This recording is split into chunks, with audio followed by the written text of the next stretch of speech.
जिमखाना असे बड्या लोकांचे क्लब आहेत की जिथनं तारेच्या कुंपणामधनं आतमध्ये पोरंही बड्या बापांची स्क्वॉश टेनिस कसे खेळतायत ते वाटकूक बघण्याचा प्रयत्न करायचो, पण वॉचमनच्या शिव्या खायचो. तिथनंच 2 मिनिटाच्या अंतरावरती मेट्रो नावाचं थिएटर आहे की जिथं मला आठवतं त्यावेळेला 1993-94ला शाहरुख खानचा कभी हा कभी ना हा सिनेमा रिलीज झालेला होता. आणि शाहरुख खानला बघण्यासाठी त्या बाउन्सरच्या शिव्या खात 2 तास उभा होतो.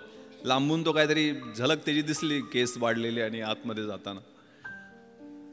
2 मिनिटाच्या अंतरावरती ताजमहाल हॉटेल आहे की जिथं कधी स्वप्नही पाहिलं नाही की आपल्याला चहा प्यायला मिळू शकेल. कारण चहाची त्यावेळची किंमत 25 रुपये असायची आणि खिशानं कधी 10 रुपयाच्या वर राईस प्लेट खाण्याची परवानगीच दिली नव्हती.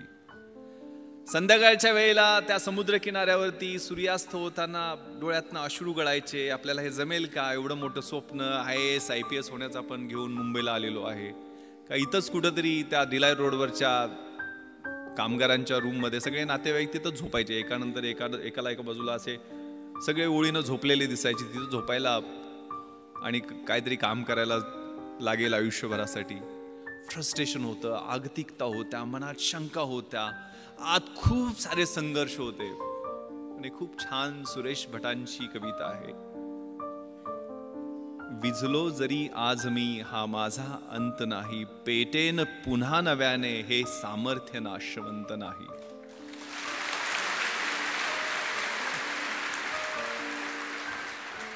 छाटले जरी पंख माझे, छाटले जरी पंख माझे, पुन्हा उडेन मी, अडवू शकेल मजला अजूनशी भिंत नाही. माझी झोपडी जाळण्याचे झालेत कैक कावे, जळेल झोपडी अशी आगती ज्वलंत नाही. येतील वादळे खेटेल तुफान, तरी वाट चालतो मी, अडथळ्यांना भिवून अडखळणे पावलांना पसंत नाही. ती मनामध्ये ऊर्जा होती, ते स्वप्न होतं. मग त्यातनं एक जिद्द निर्माण झाली आणि 2 वर्ष 1995 आणि 96 2 वर्ष पेकाट मोडेतोपर्यंत आणि बुडाला फोड येतोपर्यंत अभ्यास केला आणि परिस्थितीनं U-टर्न घेतला. परिस्थिती पालटली. IPS मध्ये निवड झाली. मुंबईत डेप्टी कमिशनर ऑफ पोलीस म्हणून नेमणूक झाली. ज्या ठिकाणी 10 बाय 10च्या सर्वंट क्वार्टरमध्ये झोपायला जागा शोधत होतो, त्याच ठिकाणी 2200 स्क्वेअर फीटचा आलिशान फ्लॅट मरीन ड्राईव्हवरती शासनानं राहायला दिला.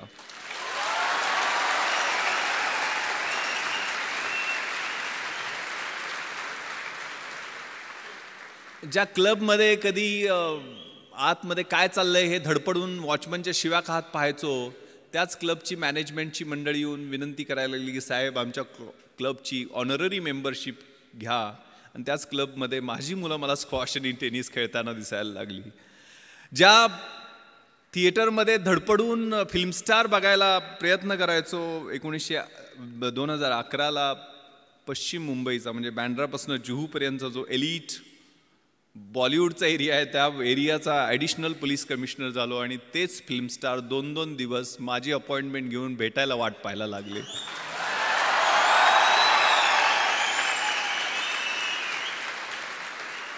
ज्या ताजमध्ये कधी चहा प्यायचंही स्वप्न पाहिलं नाही, त्याच ताजमध्ये 26/11च्या रात्री सगळ्यात जास्त मी आणि माझ्या सहकाऱ्यांची वाट पाहिली गेली. आणि तिथंच अतिरेक्यांची 2 हात केल्यामुळं राष्ट्रपतींचं शौर्य पदक आम्हाला प्रदान करण्यात आलं. मी हे माझं कौतुक करण्यासाठी सांगत नाही आहे. एक फाटक्या चड्डीतनं सुरुवात शाळेत केलेली, ती कुठंपर्यंत कशा पद्धतीनं ते मला सैराटमध्ये असं लपून चालायला लागायचं लहानपणी, आठवतंय मला. तर ती परिस्थिती कशी बदलू शकते, त्यासाठी मनगटात किलिंग इन्स्टिंक्ट, लाथ मारीन तिथं पाणी काढीन, ही जिद्द, हे तुमचं वय आहे. त्या वयामध्ये तुम्ही आहात, क्रुशियल वयामध्ये आहात. आणि ते मग साकार करण्यासाठी काय कर, मी एकटाच नव्हतो. मी माझ्या गावातनं एकटा नव्हतो. आमच्या गावातनं ज्यावेळेला मुंबईसारख्या 1.5 कोटी लोकसंख्येच्या शहरातनं एकही मुलगा IAS IPS आणि IFS मध्ये नव्हता. त्यावेळेला कोकरूडमधनं आमच्या छोट्याशा गावातनं आम्ही 3 जण IAS IPS आणि IFS मध्ये सिलेक्ट झालेलो होतो. आनंद पाटील जो आता जॉईंट सेक्रेटरी आहे गव्हर्नमेंट ऑफ इंडियामध्ये, विलासराव देशमुख साहेबांकडे तो जवळजवळ 5 वर्ष PS म्हणून दिल्लीला त्यानं काम पाहिलेलं आहे. तामिळनाडू काडरमध्ये त्याची नेमणूक झाली. तो IAS मध्ये सिलेक्ट झाला. मी IPS मध्ये आता पश्चिम महाराष्ट्राचा IG म्हणून काम करतोय. 2 वर्षापूर्वी मी अमेरिकेला पोस्ट ब्लास्ट इन्व्हेस्टिगेशनचं ट्रेनिंग तिथल्या गव्हर्नमेंट ऑफ USA आम्हाला बोलवलेलं होतं, ज्यांनी 26-11 चांगलं काम केलं. त्या ठिकाणी ट्रेनिंगला गेलो त्यावेळेला न्यूयॉर्कला गेलेलो होतो. आपल्याला माहिती आहे सगळ्यात मोठं हे न्यूयॉर्क शहर आणि त्यातला सगळ्यात पॉश एरिया मॅनहॅटन, आणि मॅनहॅटनमध्ये सगळ्यात पॉश भाग म्हणजे टाइम्स स्क्वेअर, आणि टाइम्स स्क्वेअरला लागून 27व्या स्ट्रीटवरती इंडियन एम्बॅसीचं ऑफिस आहे. आणि तिथं मी त्या एम्बॅसीच्या ऑफिसमध्ये गेलो त्यावेळेला 450-500 स्क्वेअर फीटच्या आलिशान ऑफिसमध्ये एक शेतकऱ्याचं पोरगं फर्स्ट सेक्रेटरी म्हणून त्या ऑफिसमध्ये बसलेला होता, सुगंध चौगले. सुगंध चौगले नाव घ्यायला अवघड पडतो म्हणून तो राजाराम झालेला आहे, त्यामुळं खेड्यातला हा सुगंध. त्याच्यासाठी काय केलं होतं? दुसरं तिसरं काही केलं नाही. एकच नाव समोर ठेवलं आणि एकच मंत्र म्हणत होतो, शिवाजी, शिवाजी आणि शिवाजी.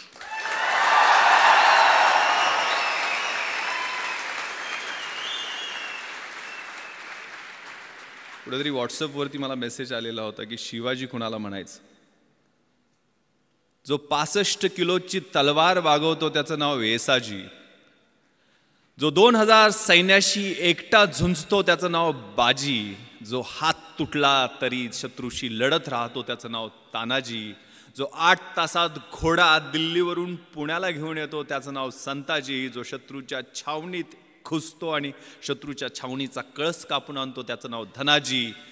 जो ढाण्या वाघाला एकटा सामोरे जातो आणि त्याला उभा फाडतो त्याचं नाव संभाजी. आणि या सगळ्यांना एकत्र घेऊन स्वराज्याचं नंदनवनाचं तोरण बांधतो त्याचं नाव शिवाजी.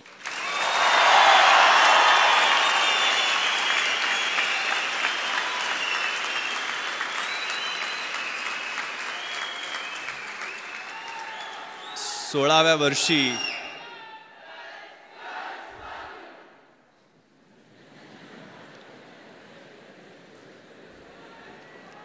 नुसत्या आरोळ्या नाही द्यायच्या, नुसत्या घोषणा नाही द्यायच्या. आतमधनं कणाकणामध्ये अगणित सूर्य शिवाजी नावाचे तयार झाले तर ऑटोमॅटिक हा देश महासत्ता जो काही डॉक्टर APJ अब्दुल कलाम सरांच्या नावानं राजवर्धननी काहीतरी एक स्पर्धा परीक्षा केंद्र बनवण्याचं ठरवलेलं आहे. त्यांच्या प्रॉपर्टीची list doctor APJ Abdul Kalam सरांच्या वाचत होतो मी. काय जाताना घेऊन गेले? ज्यांनी आम्हाला स्वप्न पाहायला शिकवलं. मंजिले उन्हीं को मिलती है जिनके सपनों में जान होती है. यूं ही पंख होने से कुछ नहीं होता, हौसलों से उड़ान होती है. तो हौसला, ती जिद्द, ती इच्छाशक्ती. त्या कलाम सरांच्या प्रॉपर्टीच्या लिस्टमध्ये होतं. त्यांच्याकडे काय होतं? 3 ट्राउझर्स, 6 शर्ट, 2 सूट, म्हणजे सूट कोट घालायचे, 2500 पुस्तकं, एक फ्लॅट होता तो पण त्यांनी सायंटिस्टच्या ज्या कम्युनिटी आहेत त्यांना डोनेट केलेला होता. TV नाही, फ्रीज नाही, वॉशिंग मशीन नाही, काही नाही आहे, परंतु 125 कोटी भारतीयांचं प्रेम आणि मन जिंकून ते निघून गेलेले होते.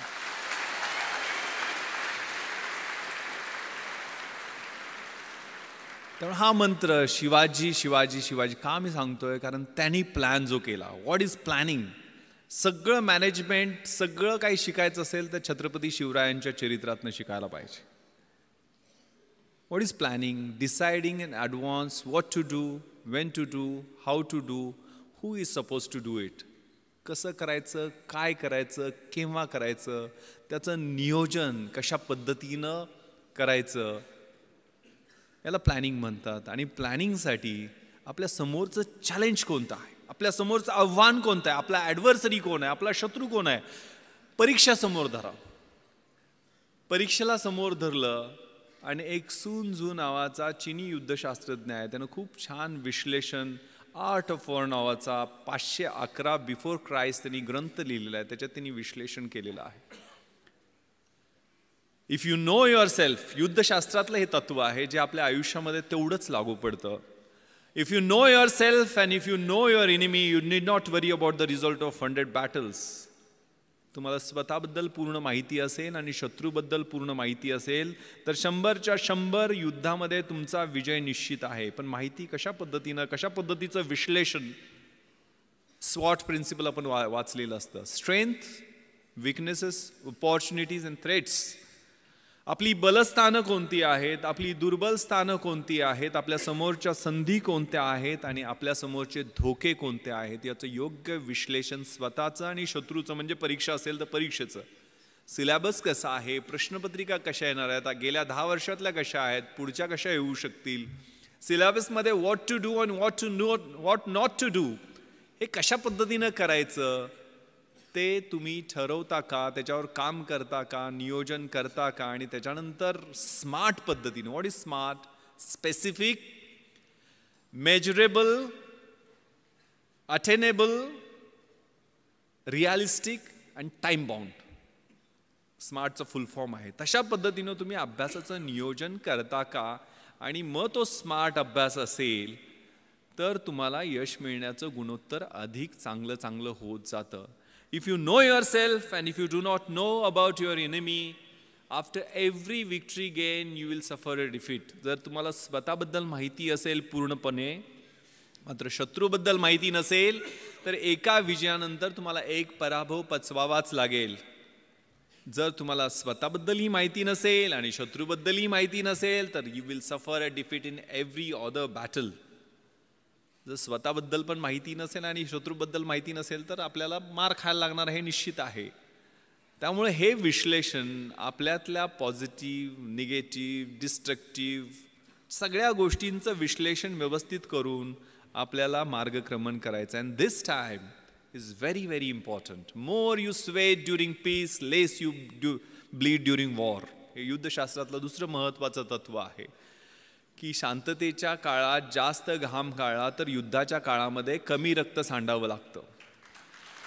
तुमच्या हा कॉलेजचा काळ आहे, तो रचनात्मक काळ आहे. तुम्हाला कुणीही अडवलेलं नाही अभ्यास करायला, आणि अभ्यास करून कुणाच्या अंगाला भोकं पडलेत किंवा कोण मेलाय असं मी काय ऐकलेलं नाही आहे. त्यामुळे आई वडील आपले खूप खस्ता खाऊन आपल्याला इकडं अभ्यासासाठी पाठवतात. कारण माझ्या वडिलांनी अर्धा एकर शेती विकलेली होती, मला सांगितलं पण नाही. कधीही त्यांनी मला एक पोस्टकार्ड लिहायचे. पोस्टकार्डवर त्यांची सही मोडीतली सही आहे. जुने पैलवान होते ते, 4थी शिकलेले. आईचं शिक्षण तर झालेलं नाही आहे, पण लिहिता वाचता तिनं नंतर शिकली थोडंफार वाचायला.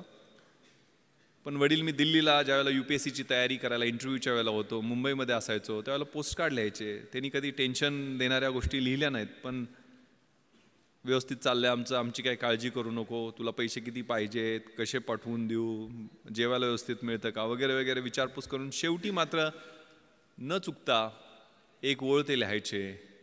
मला गावाकडे प्रेमानं भावड्या म्हणतात. भावड्या, माझे डोळे मिटायच्या आधी तुला लाल दिव्याच्या गाडीतनं आलेलं मला पाहायचं आहे.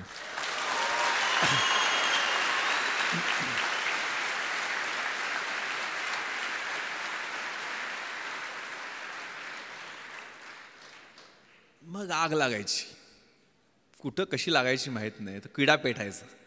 आपल्या त्या निरक्षर असो, अडाणी असो, पैलवान असो, पण माझ्या त्या बापाचं स्वप्न पूर्ण करण्यासाठी मी अभ्यास करणार. आणि मग तिथं कॉम्प्रोमाइज नाही. त्यामुळे प्लॅन केला तो. मग आनंद, मी, सुगंध एकत्र बसून आम्ही कॉलेजला असताना प्लॅन केला. तर तिघंजण एका खेड्यातली 1800 लोकवस्तीच्या गावातनी 3 पोरं प्लॅन करू शकतात. तुम्हाला तिथं इतकं चांगलं इन्फ्रास्ट्रक्चर आहे, पुस्तक आहे, मार्गदर्शक आहेत, सगळ्या गोष्टी उपलब्ध आहेत. एवढ्या सगळ्या गोष्टी असताना घोड्याला फक्त पाण्यापर्यंत आपण घेऊन जाऊ शकतो. त्याला पाणी प्यायचं की नाही हे आपण ठरवायचं आहे. त्यामुळे आपण सगळेजण निर्णय घ्यायचा आहे त्याच्या बाबतीत.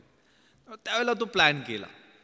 यश अपयश मिळत राहतं, असतं, त्रास होतो, पेन्स होतात, फ्रस्ट्रेशन येतं. जे मी तुम्हाला सांगितलं, मी मरीन ड्राईव्हवरती फिरायचो. पहिल्यांदा इंटरव्ह्यूतनं नापास झालो त्यावेळेला अजून फ्रस्ट्रेशनमध्ये गेलेलो होतो. 21व्या वर्षी मुलाखतीतनं परत आलेलो होतो. पण दुसऱ्याच वर्षी 3 पोस्टवर सिलेक्ट झालो. एक पण नाही आहे. मी पहिल्यांदा MPSCतनं सेल्स टॅक्स इन्स्पेक्टर झालो, नंतर डेप्युटी कलेक्टर झालो आणि IPS UPSCच्या एक्झाममधनं झालो. म्हणजे 12 परीक्षा मी सलग पास होत गेलो. 1996ला 1997ला ट्रेनिंगला गेलो. आता 20 वर्ष सर्व्हिसमध्ये होत आहेत. आता 43व्या वर्षी स्पेशल IGP म्हणून काम करतो. त्या कशा पद्धतीनं पास होत गेलो, त्याचं नियोजन कसं होतं, ते काय ऑटोमॅटिक आलं का लक बाय चान्स होता, किंवा आमच्या तिघांचं यश एकत्र कसं काय मिळालं, तर याला एक ट्रॅप होता. when you are planning to fail, when you are failing to plan you're planning to fail असं म्हटलं जातं. तुम्ही नियोजन करणं हे परत परत रिपीट करतो की तुम्हाला काय करायचं आहे ते आत्ता ठरवा. म्हणजे IAS IPS ह्या पूर्ण मिळून 150 पोस्ट असतात. IAS IPS आणि IFS सगळ्यात मिळून साधारण 900-950 पोस्ट वेगवेगळ्या 26 अलाइड सर्व्हिसेसमधल्या धरल्या तरी असतात.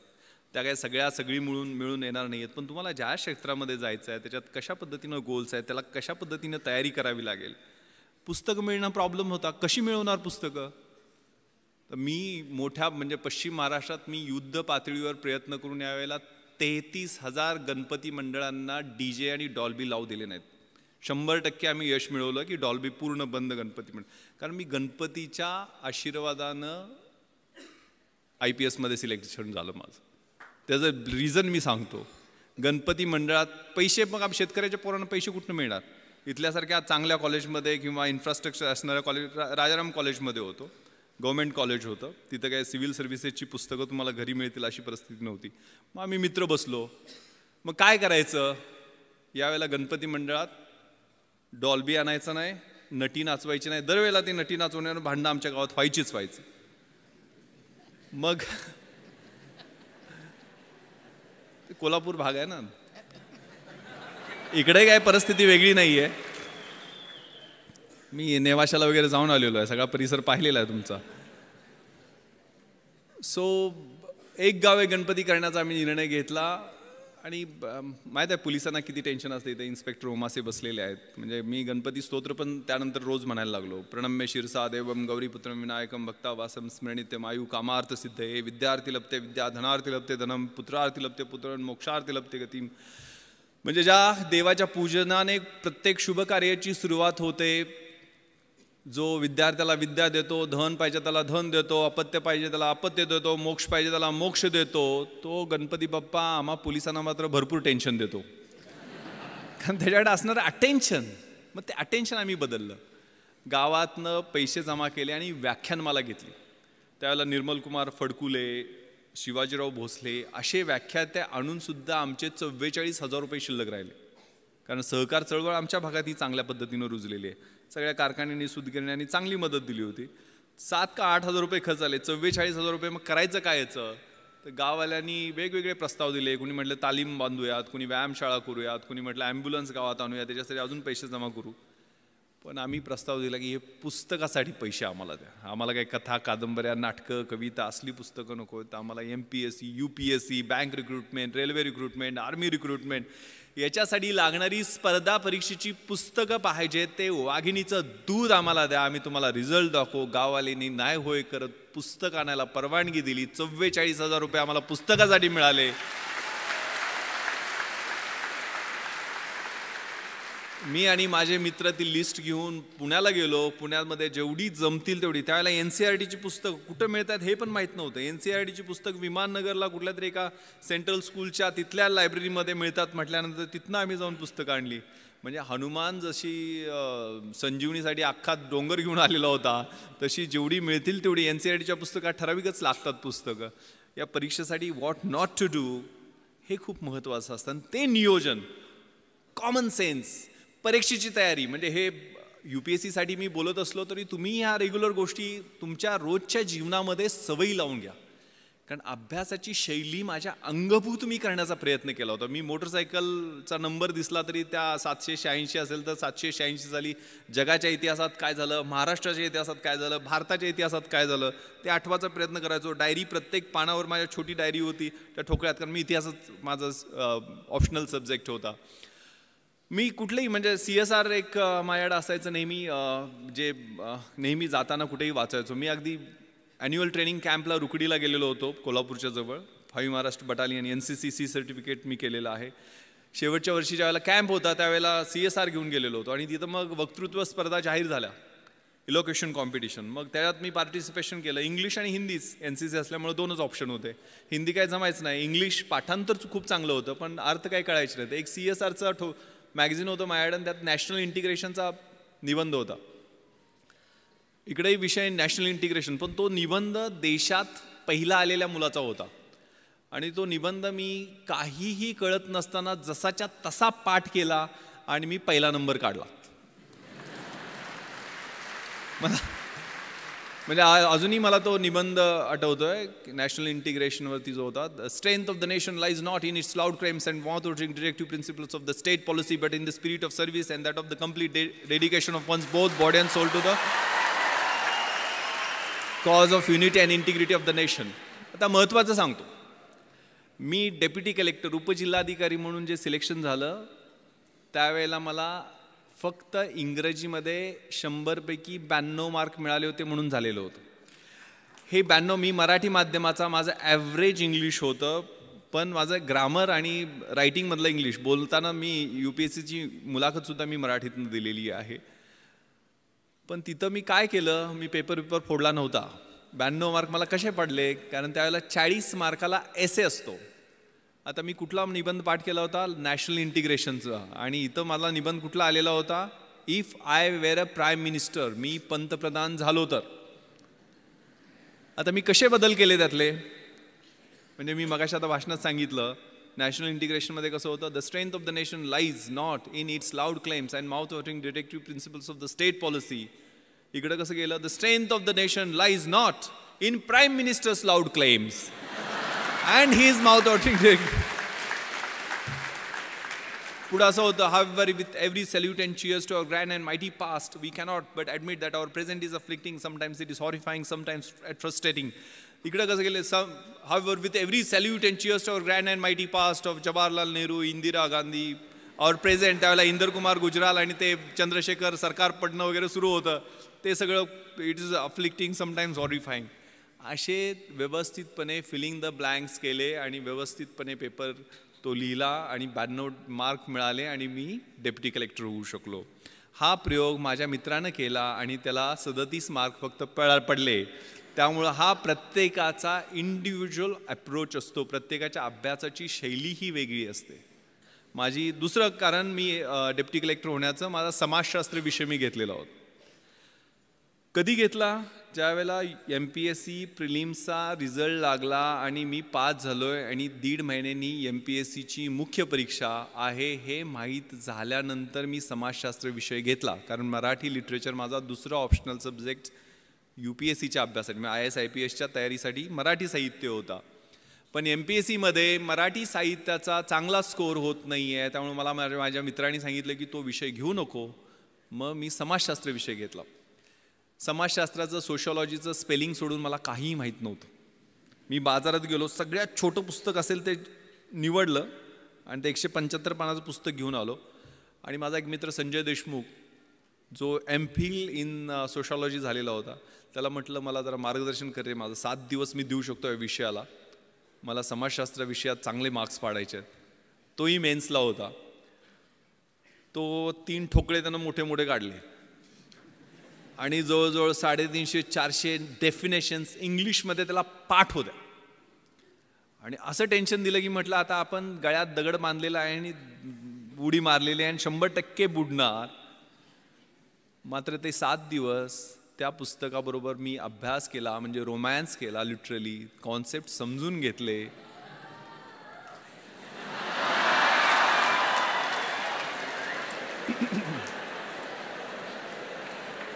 ते पुस्तक आहे 3 इडियट्समध्ये तो पाठवतो तसं नव्हतं.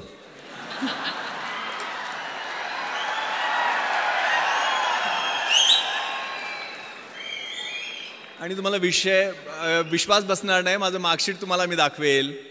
ज्यावेळेला रिझल्ट लागला, जो MPhil इन सोशॉलॉजी होता संजय देशमुख, त्या माझ्या मित्राला 200 पैकी 80 मार्क पडले, म्हणजे 40% मार्क मिळाले. त्या ठिकाणी 8 दिवस रोमॅन्स करून, 8 दिवसच अभ्यास करून मला 200 पैकी 160 म्हणजे 80% मार्क मिळाले.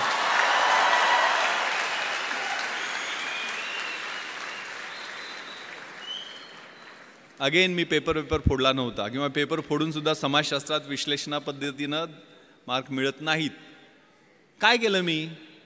Common sense. रोजच्या जीवनशैलीमध्ये आपलं जे निरीक्षण असतं, आपलं ऑब्झर्वेशन असतं, ते खूप महत्त्वाचं आहे. प्रश्न काय होता समाजशास्त्रात? बलुतेदारी सिस्टमबद्दल प्रश्न होता. तर बलुतेदारी सिस्टम मला पुस्तकात वाचायची गरज काय आहे? माझा खेड्यात जन्म झाला आहे, ते 12 बलुतेदार 18 बलुतेदार, तो शेतकरी, त्यांच्यात असणारी बार्टर सिस्टम रोजचं ऑब्झर्वेशन आहे. आणि माझ्या विश्लेषणात्मक पद्धतीने मी इंडिपेंडंट त्याचं ॲनालिसिस केलं, कुठलंही बॅकग्राऊंड नसताना. कारण या परीक्षा म्हणजे तुमच्यातल्या ऑफिसर लाईक क्वालिटीज या पाहत असतात, चेक करत असतात. त्यामुळं या बल्युटरी सिस्टममध्ये परफेक्ट मी विश्लेषण करून त्याचं उत्तर लिहिलं. दुसरा प्रश्न होता काय? सेक्युलरिझम, धर्मनिरपेक्षतावाद. धर्मनिरपेक्षतावाद मला सोशॉलॉजीच्या अँगलनं माहीत नव्हता, पण मला सेक्युलरिझम हे इतिहासाच्या अँगलनं खूप चांगलं माहीत होतं. कारण युरोपमध्ये 30 इयर्स वॉर झाला, त्यात ट्रिटी ऑफ ट्रॉस्की झाली, त्यातनं सेक्युलर म्हणजे प्रोटेस्टंट अँड कॅथलिक्समध्ये वॉर झालं, आणि त्यातनं ह्या कॉन्सेप्टचा उदय झालेला आहे. त्यामुळे त्याचं रिलेव्हन्स आपल्या देशाच्या दृष्टीने कितपत आहे, टॉलरन्स आणि सेक्युलरिझमचं कम्पॅरिझन, हे इतकं चांगल्या पद्धतीने मी जगाच्या इतिहासाच्या अनुषंगानं लिहिलं की इतरांपेक्षा वेगळं उत्तर झालं. Winners don't do different things, they do the things differently, असं काहीतरी म्हणतात. आणि मला एवढे मार्क मिळाले. त्यामुळं आपला जो ध्यास आहे, म्हणजे ज्ञानाचा ध्यास, अभ्यासाचा ध्यास, हे खूप छान संस्कृत सुभाषित मला माझ्या शिक्षकांनी, 7वीला माझं संस्कृत होतं, मी शिराळ्याला शाळेला गेलो त्यावेळेला, विद्वत्वांच नृपत्वांच नैवम तुल्य कदाचन स्वदेशे पूज्यते राजा विद्वान सर्वत्र पूज्यते. विद्वत्तेची आणि राजसत्तेची ही तुलना कधीही होऊ शकत नाही आहे. कारण राजाची त्याच्या स्वतःच्या राज्यामध्ये पूजा होत असते, परंतु विद्वानाची पूजा ही पूर्ण जगामध्ये होत असते. त्यामुळे अभ्यासाचा ध्यास ठेवायचा आहे. मी IPSमध्ये सिलेक्शन झालं त्यावेळेला माझं क्वालिफिकेशन होतं BA इतिहास, शिवाजी विद्यापीठ कोल्हापूर, मराठी माध्यम. पण मी त्यानंतर IPS झाल्यानंतर तिथं ट्रेनिंगला असताना हैदराबादला masters in police management Osmania युनिव्हर्सिटीमधनं ही मास्टर्स डिग्री घेतली. परत आल्यानंतर मी MA एक्सटर्नल मुंबई विद्यापीठातनं माझं हिस्ट्रीमध्ये कंप्लीट केलं. त्यानंतर मी लातूरला आणि नांदेडला SP असताना तिथनं मी LLB माझं कंप्लीट केलं. आणि गेल्या वर्षी मी मराठवाडा विद्यापीठातनं बाबासाहेब आंबेडकर मराठवाडा विद्यापीठामधून LLMचं फर्स्ट इयर तिथं फर्स्ट येऊन कंप्लीट केलं. आता सेकंड इयरला मला ॲडमिशन घेता आली नाही आहे, कारण 1 वर्षात माझी ट्रान्सफर झाली. शिकत राहायचं, गोल सेट करायचे, स्वतःतली जी काही फिजिकल, मेंटल आणि आतली इंटलेक्च्युअल कपॅसिटी आहे ते वाढवत राहणं. माझ्या आयुष्यात मी 150 गोल सेट केलेले आहेत.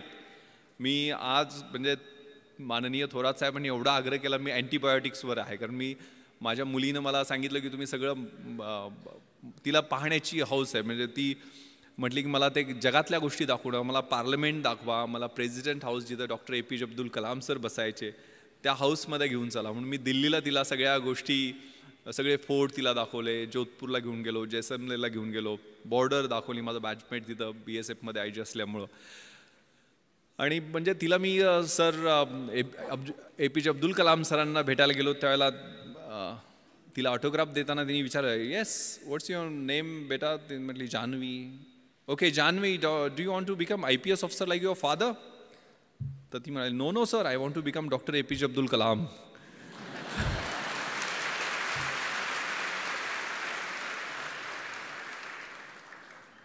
इथं सावित्रीच्या लेखी सगळ्या आहेत. म्हणजे ते मला दंगल सगळ्यांनी पाहिला ना? Yes, that's fighting spirit, that should be there. त्यामुळे हे सगळं जे आहे ना, आणि इकडं सगळे शिवाजीचे मावळे असं काहीतरी म्हटले ना,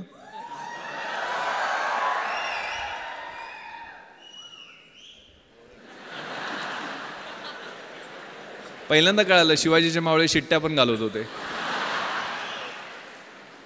हे खूप छान सुभाषित अगेन मला आठवतं, शिक्षकांनी शिकवलेलं. यौवनम धनसंपत्ती प्रभुत्वम विवेकिता एकैकपम अनर्थाय किमु यत्र चतुष्टम. याचा अर्थ असा आहे, यौवन म्हणजे तारुण्य, धनसंपत्ती म्हणजे पैसे, धनसत्ता, प्रभुत्व म्हणजे सत्ता, आणि अविवेक, यातली एक एक गोष्ट तुमची वाट लावायला पुरेशी असते. आणि या सगळ्या 4 गोष्टी एकत्र आल्या तर तुमची कशी वाट लागेल याचा विचार करा.